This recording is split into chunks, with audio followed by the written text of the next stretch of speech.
अस्सलाम वालेकुम, welcome back to my channel cooking class with Zahra Bukhari. आज ईद के मौके पर मैं आपके लाई हूँ ईद के लिए एक ख़ास रेसिपी और वो है रसमलाई, जिसे आप घर में बहुत आसानी से तैयार कर सकते हैं और ये इतनी ही मज़ेदार बनकर तैयार होती है। आपने इसे ज़रूर ट्राई करना है। तो चलिए करते हैं रेसिपी का आगाज़। वीडियो देखने से पहले चैनल को like, share, comment and subscribe ज़रूर कीजिएगा और बेल को भी ज़रूर प्रेस कीजिएगा ताकि हमारी हर न्यू अपलोड आप तक बआसानी पहुँच सके। तो चलिए करते हैं स्टार्ट। बिस्मिल्लाहिर्रहमानिर्रहीम। अस्सलाम वालेकुम वीवर, के हाल है? ठीक हो? इंशाल्लाह आप ठीक होंगे। अज असी बड़ी ज़बरदस्त रेसिपी लैके आए हैं, बहुत ही मज़ेदार बन सी इंशाल्लाह। तो अज ही असी बना रहे हैं रस मलाई पिस्ता फ्लेवर दी। तो बहुत इंशाल्लाह एक एक चीज़ थोड़ा समझ सा किस तरह बनानी है। मेरा एक पैकेट है इसका पिस्ता फ्लेवर का, एक पैकेट है। तो साडा 1 लीटर दूध है, यानी कि किलो 1 किलो है। चूल्हा जला लिया, इसके अंदर किलो के अंदर ये मैं उबाल लिया, क्योंकि मैं थोड़ा टाइम आ तो फिर मैं आके इसनों पहले उबाल दवा लवां भी चल के की बालाई भी है। तो इस थोड़ा जहा पानी डाल ले सा, ठीक है। इसनों हुण असी पकाने थोड़ा थिक कर सा, फिर अगे मिलते हैं। तो इसके अंदर 2 खुशबू वास्ते इलाचियाँ खोल के डाल देने हैं जी। इस विच डाल देने चीनी, मेरी हाफ कटोरी है। तो तुसी अपने टेस्ट के हिसाब नाल ना डाल लिया, कम या ज़्यादा जितनी तुहानू पसंद होवे। ये पिस्ता फ्लेवर का एक डब्बा है ये वाला, ठीक हो गया। तो इसके अंदरों असी पैकेट निकाल लिया। तो फिर इसनों असी रख दिता, तकरीबन 5 मिनट हो गए ना। तो थोड़ा थिक हो लवे ना, फिर मिलते हैं। ये 20 मिनट हो गए, तकरीबन 20-25 मिनट हो गए। तो इतना थिक हो गया तो साथ ही असी हुण इसका तैयार कर लेने गोलियां का। तो लजीजा पाउडर डाल लेने जी। असी खोल लिया कैंची दे नाल। ये एक मेरा अंडा है, इसनों फेंट लिया। तो दूसरा 5 खाने वाले चम्मच घी दें। तो इसके अंदर जी डाल दें घी, 1 2 फिलहाल 2 चम्मच डाल दें ना। फिर बिस्मिल्लाह 1 2 3 4 चम्मच डाल लेना। फिर ज़रूरत पई तो डाल ये माशाल्लाह बहुत मज़े की बनती। उदो दूध तैयार करके फिर इन्हां गोलियां बनाना, ठीक है। मसाला तां तैयार करना ताकि इसनों असी रखिए नहीं, फौरी ये सारा काम हो जाए। पूरा अंडा चला गया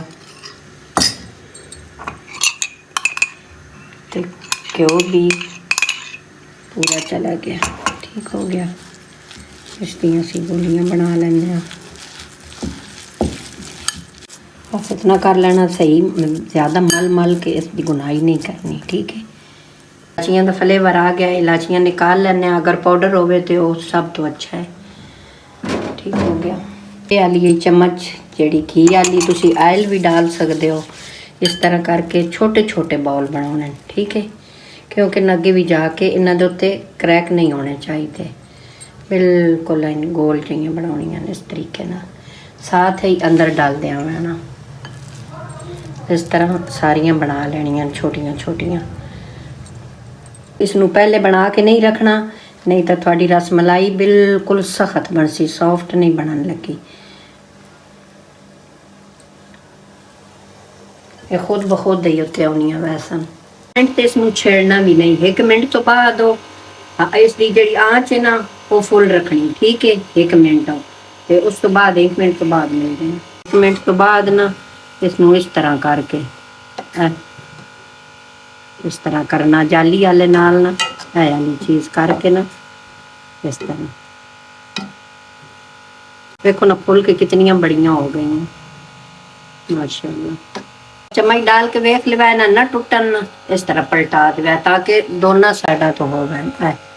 वही तो वैसे तो इस तरह कर सो ना तो बराबर ही पकसा ना, ठीक है जी। माशाल्लाह हो गए कोई 6-7 मिनट। इस तरह असी पलट के इसनों पकाया वे।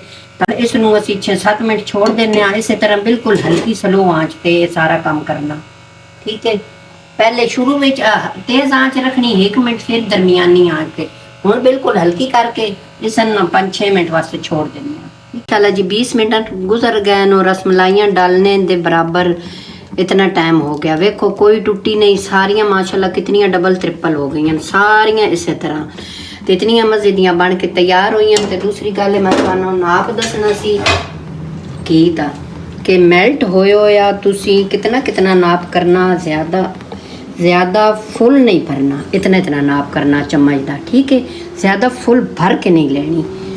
इसनू कर दें ठंडा, फिर डिश आउट कर दें। गार्निशिंग भी बाद विच करसा।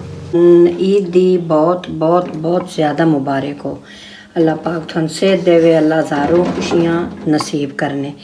ये मेरी ईद रेसिपी है ते अल्लाह पाक तुहानू सेहत देवे। कम बजट विच इतनी मज़े दी रेसिपी है, बनया है, ट्राई करया है, फिर दस्या है थोड़ी किस तरह बनी। ये पिसिया होया पिस्ता बादाम कर दें गार्निशिंग ते इस दे उत्ते लैने पिस्ते बादाम। असी इस दी कटिंग कर ली छुरी दे नाल इस तरह करके जी। पिस्ता फ्लेवर रसमलाई बन के हो गई तैयार। बहुत मज़े की तैयार हुई है, बहुत मज़े की बनी। थोड़े सामने कोई भी नहीं टुटिया, इतनी अच्छी रेसिपी है। तो हुण मैं थोड़े ये तोड़ के भी विखा सा इस तरह। बिस्मिल्लाहिर्रहमानिर्रहीम। कितनी सॉफ्ट बनी माशाल्लाह, कितनी सॉफ्ट बनी, मज़े की बनी। तो तुसी भी बनया इंशाल्लाह थोड़ी भी मज़े की बनी सी। तो इस दे नाल जी मैं चाहनी हाँ इजाज़त। अपना रखा ढेर सारा ख्याल। तो मेरी फैमिली वास्ते मेरे वास्ते कर दिया दुआ। ईद दी खुशियां शामिल रखा है तो असी थोड़ा शामिल रखसा, ठीक है। जिस दे नाल मैं चाहनी हाँ इजाज़त। अल्लाह हाफिज़। फिर मिलते हैं एक न्यू रेसिपी के साथ। तब तक के लिए अल्लाह हाफिज़। चैनल को like, share, comment and subscribe ज़रूर कीजिएगा और बेल को भी ज़रूर प्रेस कीजिएगा ताकि हमारी हर न्यू अपलोड आप तक आसानी पहुँच सके। खुश रहें, आबाद रहें। अल्लाह हाफिज़।